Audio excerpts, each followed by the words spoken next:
la dictadura cívico-militar, el terrorismo de Estado y juicios que terminan referenciando lo que ha ocurrido en las diferentes provincias argentinas durante la noche más larga. Afortunadamente también en la provincia de Córdoba el año pasado se pudo llegar a esa instancia a partir de lo ocurrido en La Perla. El fiscal fue el doctor Facundo Trota, con quien estamos en línea. Doctor, ¿cómo le va? Muy buenas tardes, de Telediario Federal los saludamos.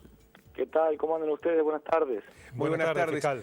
Doctor, ¿qué ha significado lo que ha ocurrido en Tucumán hoy, la condena por el operativo Independencia, que juzga ya no solo el delito de lesa humanidad, sino que adquiere el concepto del terrorismo de Estado a partir de que esto ocurrió durante un gobierno democrático como fue el de María Estela Martínez de Perón?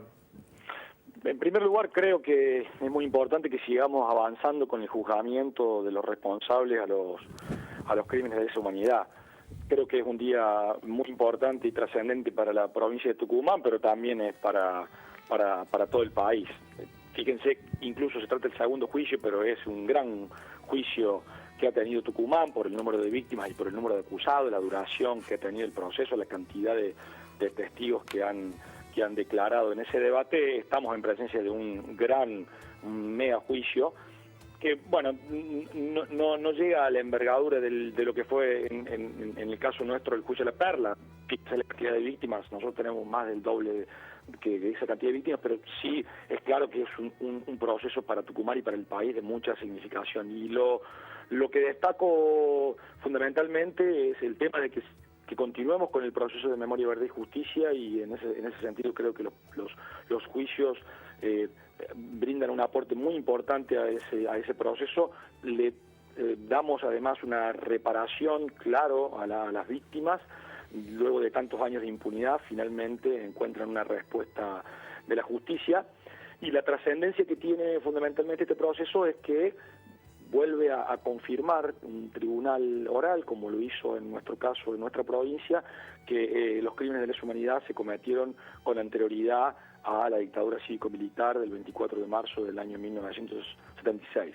Y fíjense ustedes que cuando destacaron recién que las víctimas eran obreros, eran dirigentes sindicales, yo me ponía a pensar que la excusa en ese decreto firmado por María Estela Martínez de Perón allá por febrero del año 1975, era la presencia de elementos subversivos en la provincia de Tucumán, y a partir de allí es que firma ese decreto 261 en el que ordena al ejército aniquilar o neutralizar el accionar de los elementos subversivos en la provincia de Tucumán. Fíjense cómo se utilizó ese decreto para llevar a cabo un plan sistemático generalizado de violación a los derechos humanos. Fiscal. Evidentemente, María Estela Martínez de Perón jamás pudo desconocer los efectos y las consecuencias que provocaron ese decreto. Quienes actuaban subordinados en ese momento al Poder Ejecutivo, como eran las Fuerzas Armadas, claramente, tampoco, obviamente, ignoraban, digamos, el alcance del genocidio que estaban cometiendo en la provincia de Tucumán. Esto es lo que yo califico y digamos, cualquiera puede entender que es un terrorismo de Estado. Es decir, cuando el mismo aparato del Estado, en vez de velar por la protección y la garantía de los ciudadanos, se convierte en el principal infractor, violador de esas garantías. Fiscal, ¿usted está conforme con el fallo? Porque hubo muchas absoluciones. ¿Lo va a apelar? En realidad, a ver, el fallo, ¿usted se refiere al fallo de Tucumán? Sí. Bueno, eso lo tiene que decidir claramente Camuña. Es decir, no se olviden que ahí el equipo de fiscales estaba compuesto por Camuña y ya no me acuerdo quiénes eran los otros dos fiscales.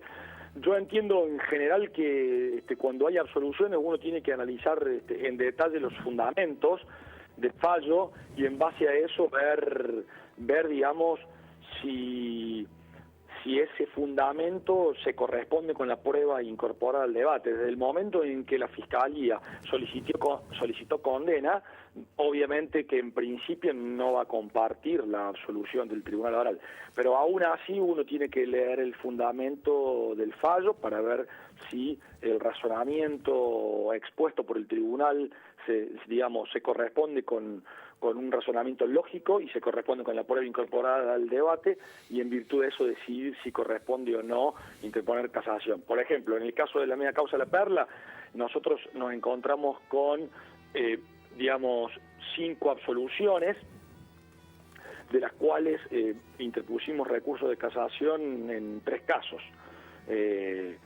O sea, en otros 2 casos nosotros entendimos que el fundamento dado por el Tribunal Oral a los fines de arribar a la duda, digamos, era razonable, y entonces por eso no resolvimos la casación en esas absoluciones. Doctor, además de haber sido el fiscal en la mega causa de La Perla, lo está haciendo también en el juicio a los responsables judiciales, los magistrados que hoy están en el banquillo por su complicidad con la última dictadura en Córdoba. Se viene la instancia de alegatos y hay mucha expectativa porque ya no solo, lo decíamos, se enfoca la mirada hacia las autoridades militares, sino también ahora a quienes fueron complacientes y cómplices a través de la justicia, ¿no? Sí, así es.